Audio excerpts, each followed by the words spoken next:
transport, but I'm still going to go on loads of holidays.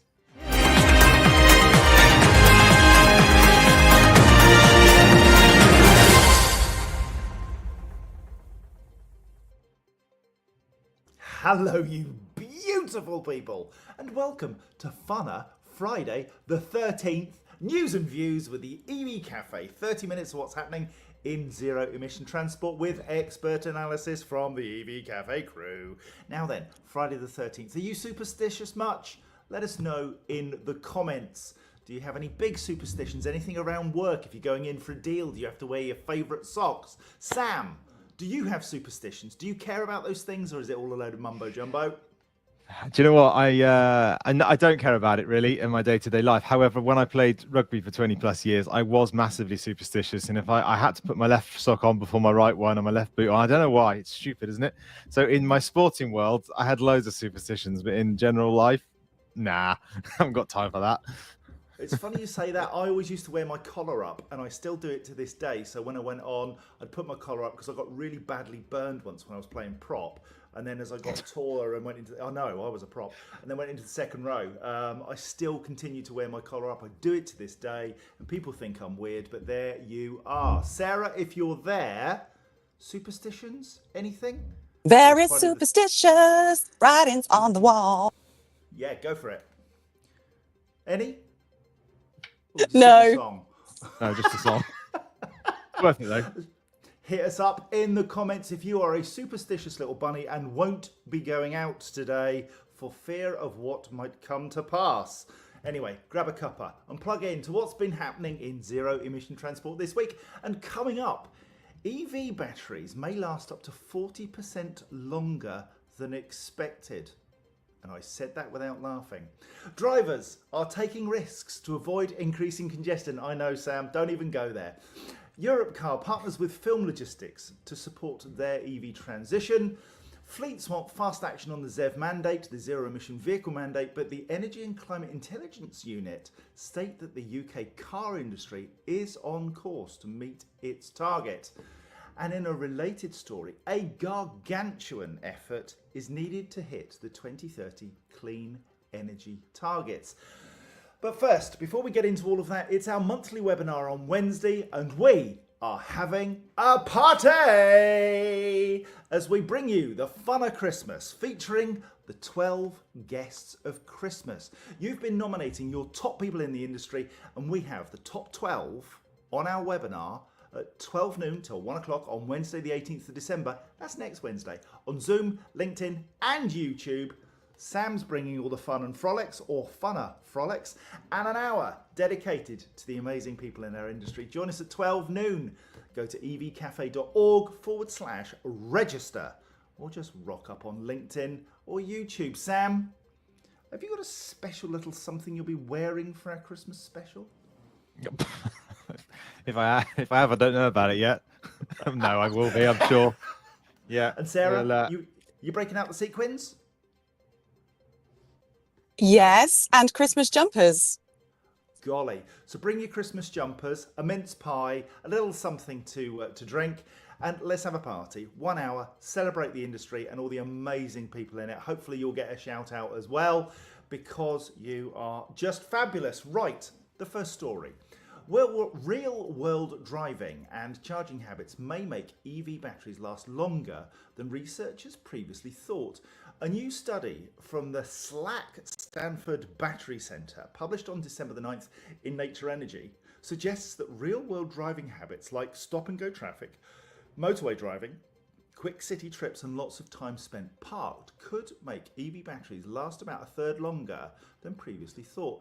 This means that the average EV owner might not need to replace any battery cells or any of that stuff, and even have to worry about it for several extra years, saving money and extending the life of their ride. For everyday EV commuters, this is big news. Whilst battery prices have dropped by about 90% in the last 15 years, they still make up nearly a third of the cost of a new EV. And the study suggests that current and future EV drivers could enjoy more miles before needing a replacement. Now then, tell us in the comments, how many miles is on your EV and how old is it? Sam, you're lucky enough to drive something fairly new, but also you put the miles in. Yeah, it's not much. It's not new anymore.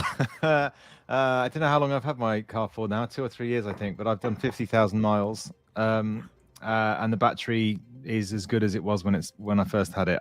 Gut feeling is I probably lost 1% or 2, but that's about it. And I think that's actually reflective of what Tesla have said in the past, where they think that battery degradation is around 1% a year, and that's perfectly acceptable. So yeah, I mean, it's always been the case. Nissan Leaf of old, or Origin, have always been very, very strong, and they've always known almost from the beginning of that journey that the robustness of their batteries was really well demonstrated. So that was a good starting point, and clearly there are lots and lots more data points now that demonstrate how robust these batteries are.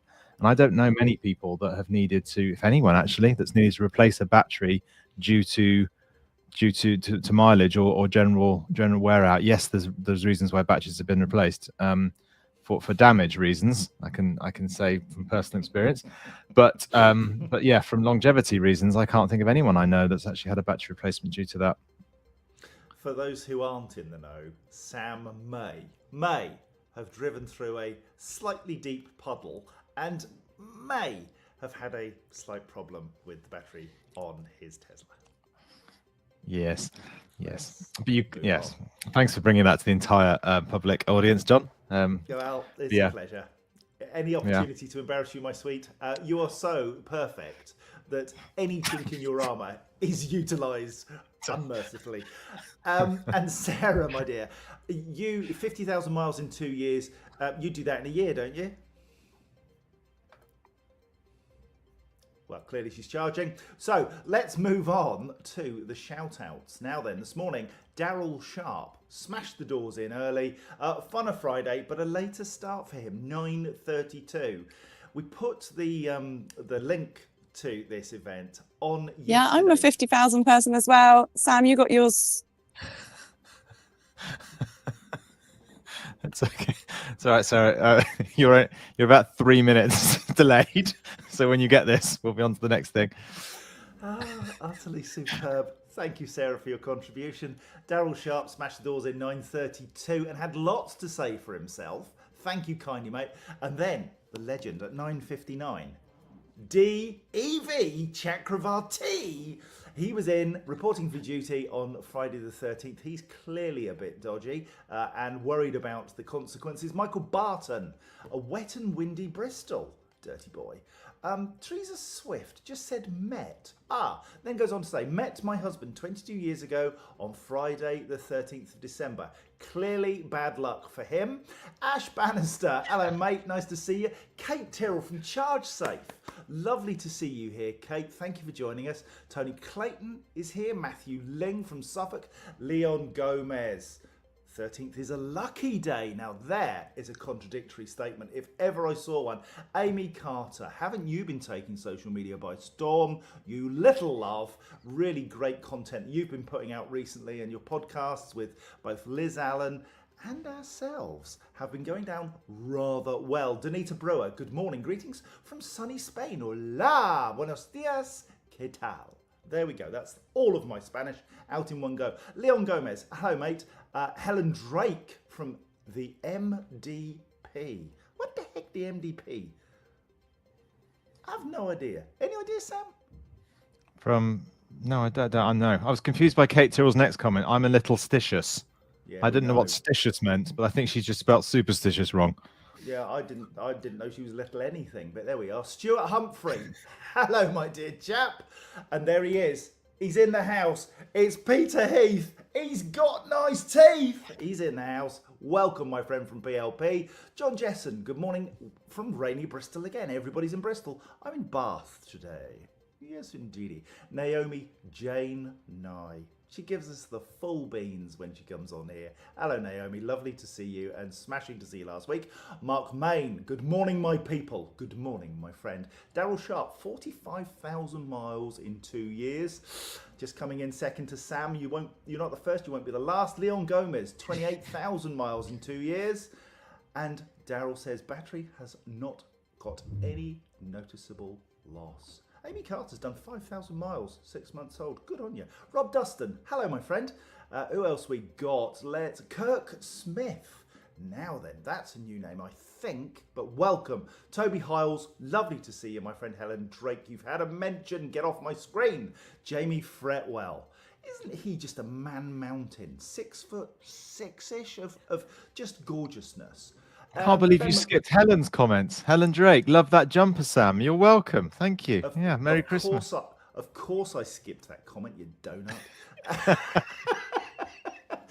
Ben McDonald, hello. Ron Godfrey, it's lovely to see you in all your gloriousness. Bradley King, hello.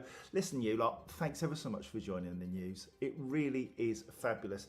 I always worry a bit about the news and, you know, if we're just going to be talking to ourselves, and we never are, because you make the effort. So thank you all so much. Let's move on. With Britain's roads getting busier, drivers have admitted to employing hazardous manoeuvres to avoid delays to their journeys, new research suggests. And it's not just research. Anybody who's been in a vehicle with Paul Kirby will know that dangerous manoeuvres are pretty much everyday occurrences. New figures from the Department for Transport show that 333.7 billion vehicle miles were driven on Great Britain's roads in the 12-month period ending September 2024.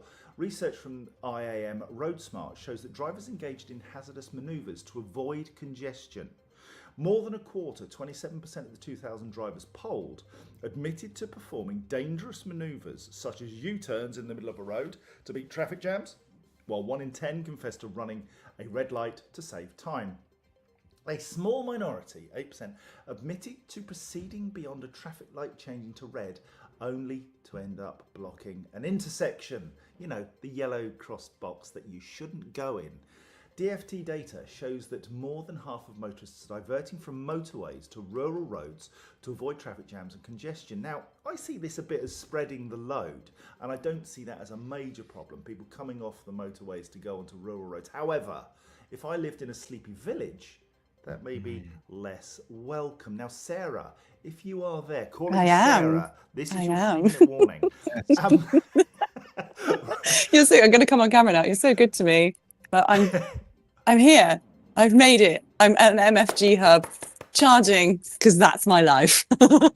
Good work. Well played. Now then, people using motorways, dangerous manoeuvres to get them off the motorways and going onto rural roads to beat congestion puts an impact on local communities, I suspect.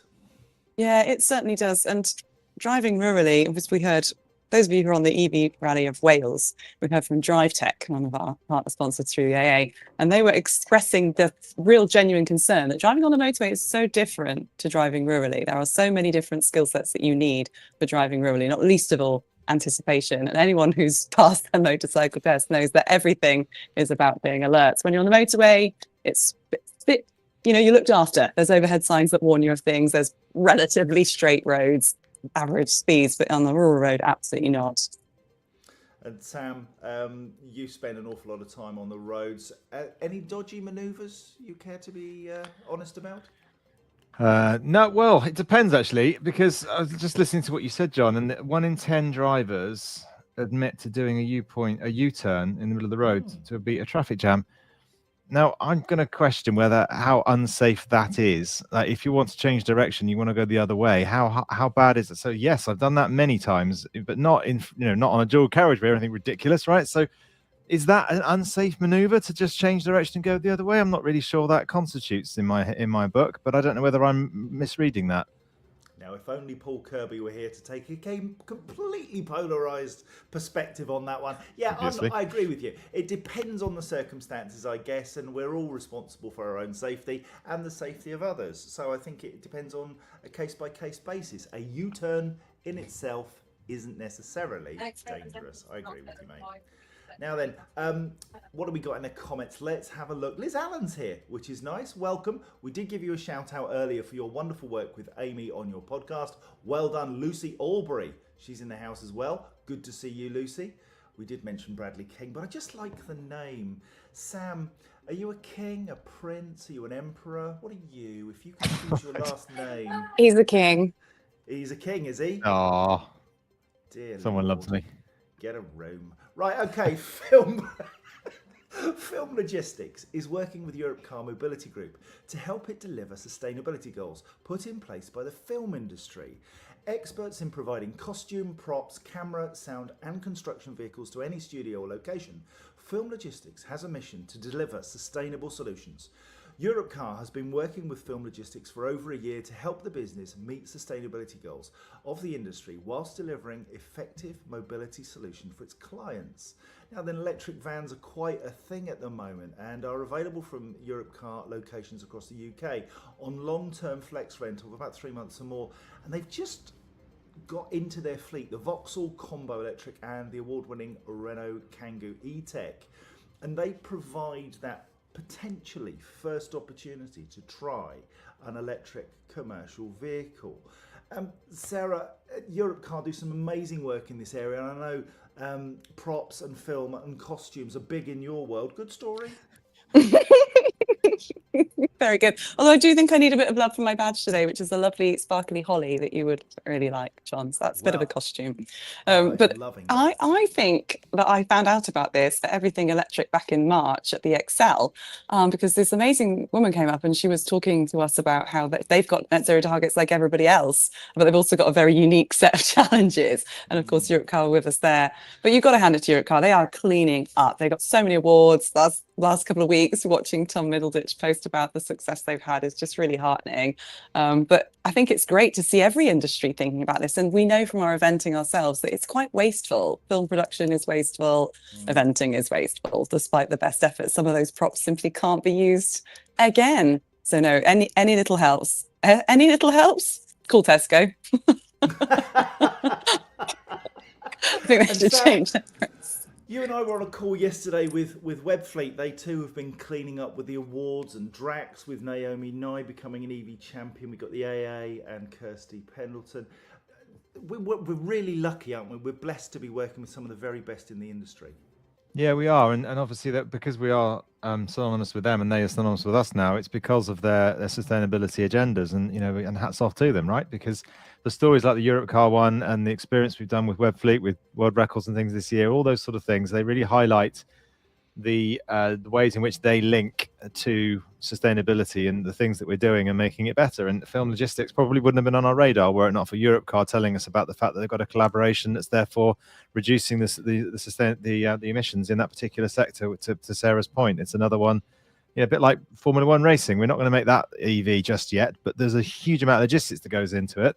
And they're even starting to change now which tracks they go to at which time in order to try and reduce their carbon footprint. So there are things that we can all do. Many hands do like work, as I say many times, and these little things will make a big difference in the long term. So it's really good to see these, the Europe Cars, the AAs, the Iveco's, the Webfleets of this world really, really pushing it forward with their customers and then shouting about it. I think it's a really important message.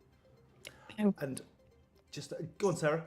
Just to add to both of your views, the thing I love about Europe Car's model is that it gives you the chance to try a van without having to commit to a long-term lease, of course, and they want to work with you to get that price point absolutely right. And then if it's not working out, you swap it for something else. And that's the kind of encouragement we need. And just doing anything at this stage is better than doing nothing. So well done to Europe Car. Now then, you can play a part in our content for next year. We're launching live in 25, and this is going to be a pivot. So rather than just necessarily us telling you about the great things that we know are going on in the industry, we're looking for you to tell us about great experiences you have had. So this is relevant in that it will be required that you send us a film, something that shows who's doing well, what they're doing and how they're doing it, so that we can then work with you to get that content out, boost what you do, boost what these companies are doing, and shout from the rooftops that actually the electric vehicle community is working. There'll be more details on this as we get into the new year, but this is all about you and the companies that we work with and shouting from the rooftops, we got this covered. You are part of Live in 25. Now then, Let's move on, shall we? Fleets want a speedy resolution to a consultation on the zero-emission vehicle mandate, with its impacting the availability of internal combustion engine vehicles. The government says it will launch a fast-track consultation on the ZEV mandate after mounting pressure from the auto industry. However, new analysis from the Energy and Climate Intelligence Unit has found that the UK car industry is on course to hit the zero-emission vehicle mandate sales target of 22% for 2024. Analysis of the vehicle CO2 data from the Department for Transport and vehicle sales data from the SMMT, the Society of Motor Manufacturers and Traders, together with predictions for vehicle sales in December, good God, this is a hell of a sentence, based on previous year's sales trends, reveals that the car industry as a whole is on course to hit that 22%. Now, for me, the obvious area of concern is the commercial vehicle world. So people say cars, it's done.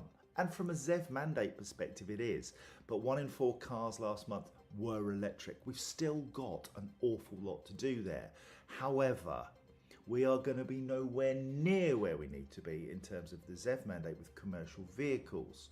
And they do need support, even though Paul Kirby is nowhere to be seen. So this is a genuine feeling. Sam, we've talked about this often.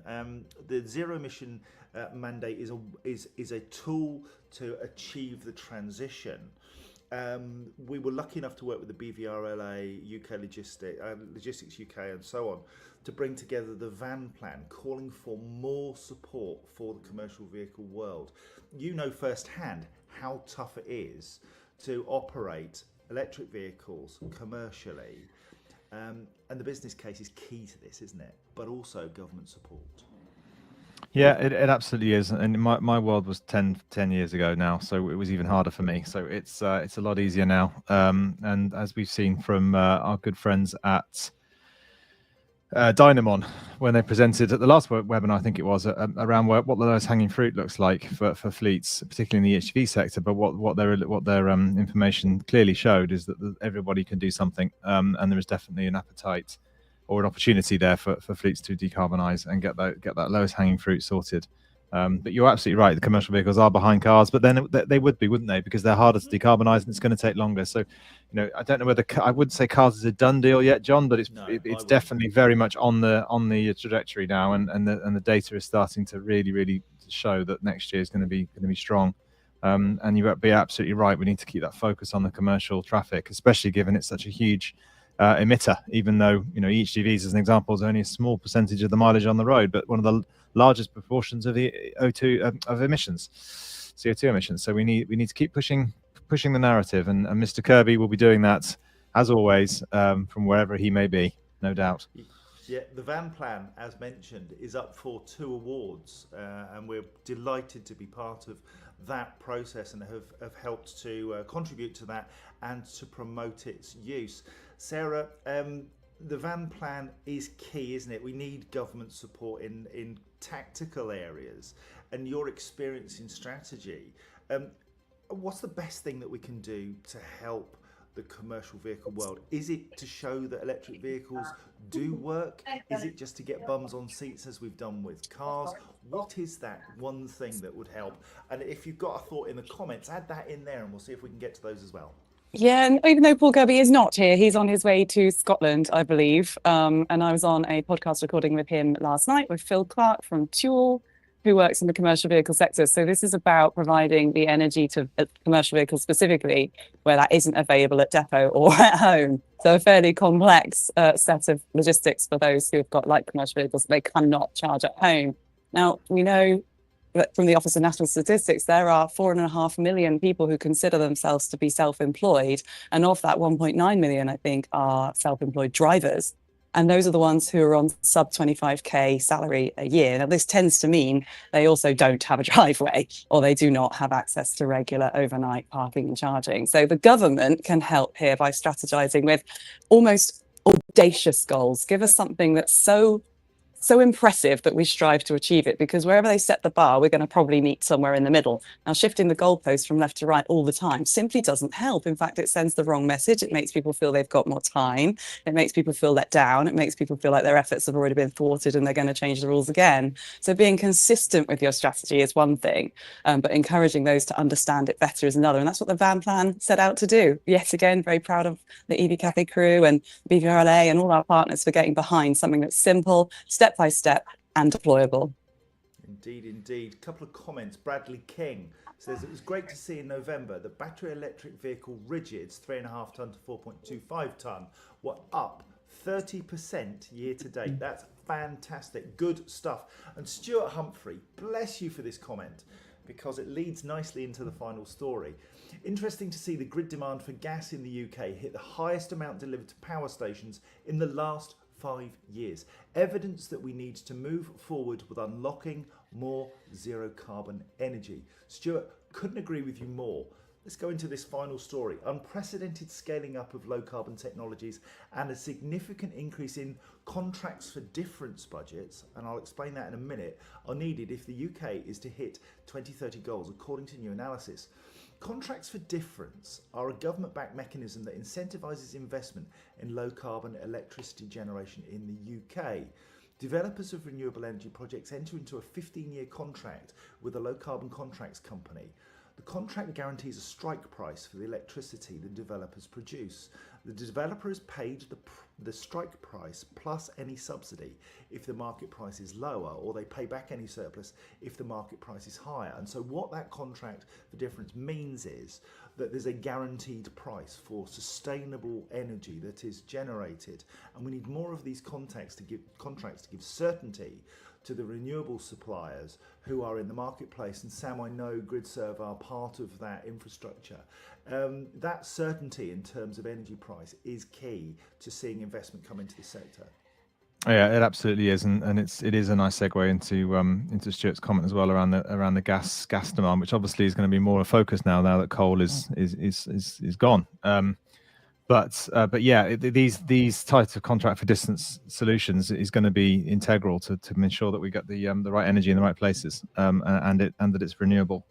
So it's good to see these things on the news as well, actually, because there's just so much needed in terms of understanding our energy footprint better, energy makeup better. Yeah, more of this, I think. Anything that we can do to try and reduce those energy prices as well, and stop twinning electricity with gas, for example, to try and make us more competitive against the domestic prices or commercial depot pricing, is all good to me. So yeah, it sounds good.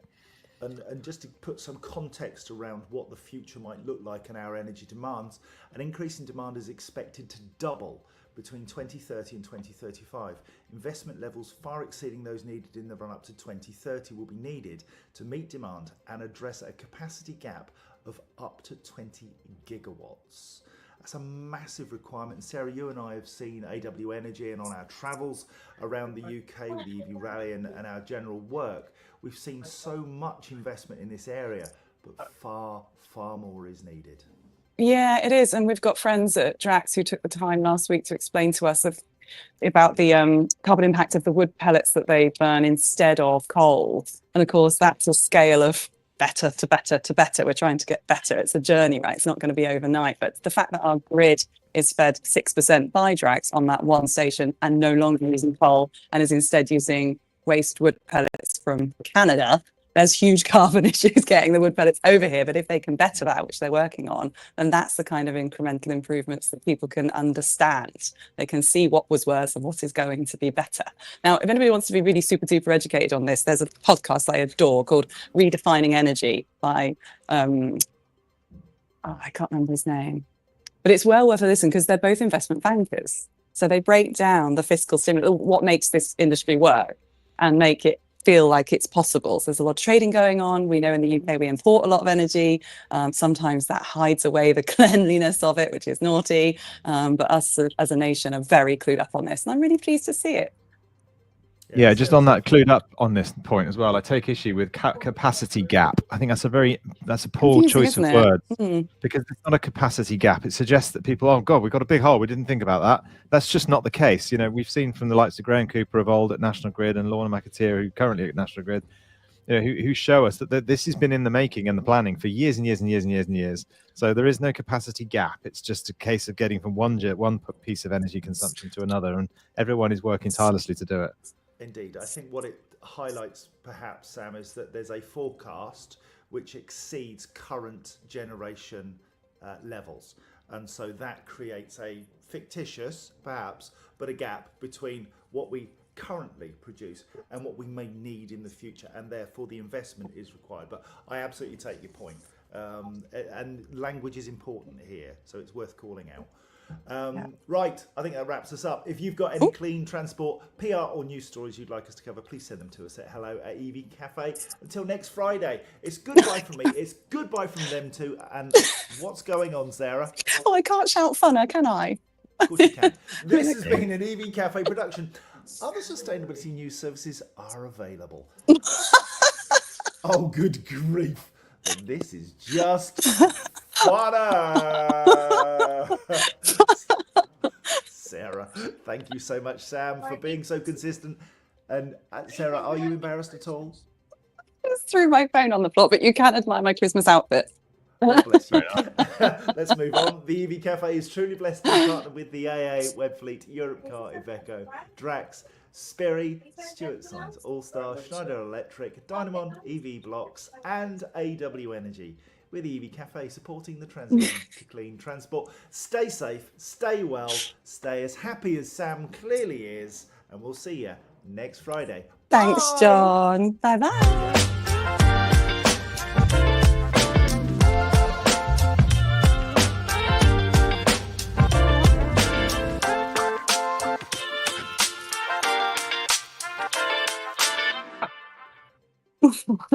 Fun. It's just chaos.